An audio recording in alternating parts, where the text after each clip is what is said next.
there's that two-sided sort of internal debate, which is like, oh, I really wish I knew what people were thinking, saying, or like associating with or about me. And then there's the other side of, yeah, I probably don't want to know that. It's for the best that I'm in the dark on that one, because maybe whatever it's like finding out, even if it's not negative things, is still sort of a, it might not be what you expect, so it's a detriment thing. But you're always at that sort of crossroads of, do I want to know? Don't I want to know? Like, will I be better off knowing, or will I be worse off? Will there be any change at all? And it's like, are people even thinking anything about me? Are people even, having the concept of me cross their mind in any, significant way? Or am I just well overthinking my association with this person, whatever it may be? Are they more to me than I am to them? Or is our link or bond or whatever something that is as or more sought on by them than by me? And are there people in my mind that I don't view with the highest attentiveness, that view me even closer? Like, is there an imbalance that I'm subconsciously and consciously not even aware of? I'm not recognizing this person.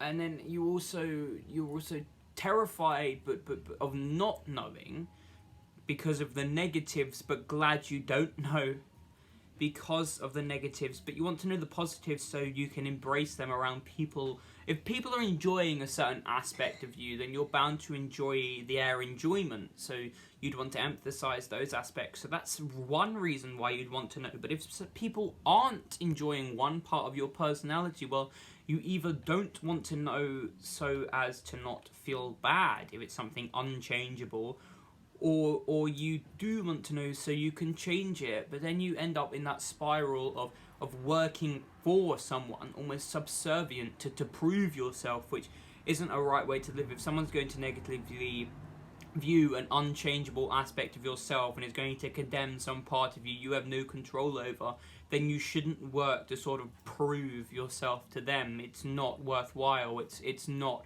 dignified. It's going to put you in a lesser place, and it's going to shred your respectability, almost, to put it in a quite harsh way. And it's also, there's also the third side, which is like, are they even?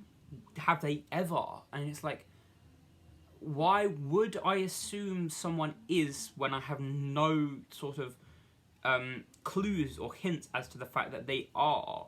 And it's like, if no one's ever thinking of me, okay, then it's just my mindset, so that validates my thoughts even further than they are validated as my own thoughts. But there's another side of it, which is like, well, one person's thinking of me this way, another person that way, and so on and so on and so on. Am I viewed as similarly by 2 people, 3 people? Is there a group that views me in one particular way and another group of people, or like, having like separate associations, like 2 different friend groups or whatever, or like your friend groups, your teachers, and like family members? Are they all viewing you differently, similarly? And if it's different, how far different? Like, what is the disparity? And like 2 people in your friend group who you get on with equally but in sort of different ways, how far removed are their views of you? Are they like practically treating you as 2 different individuals? Are you to one of them someone entirely else? And like, that's bound to happen. Not everyone is going to have the same view of you. There's 7 billion, nearly 8 billion, I think, now people in this world.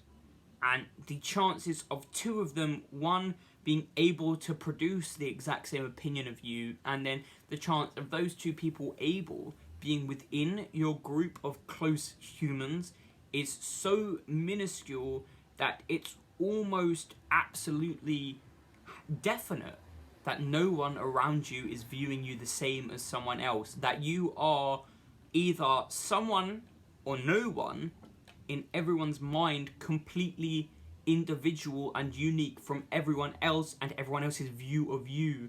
Their take on you is entirely personal to them.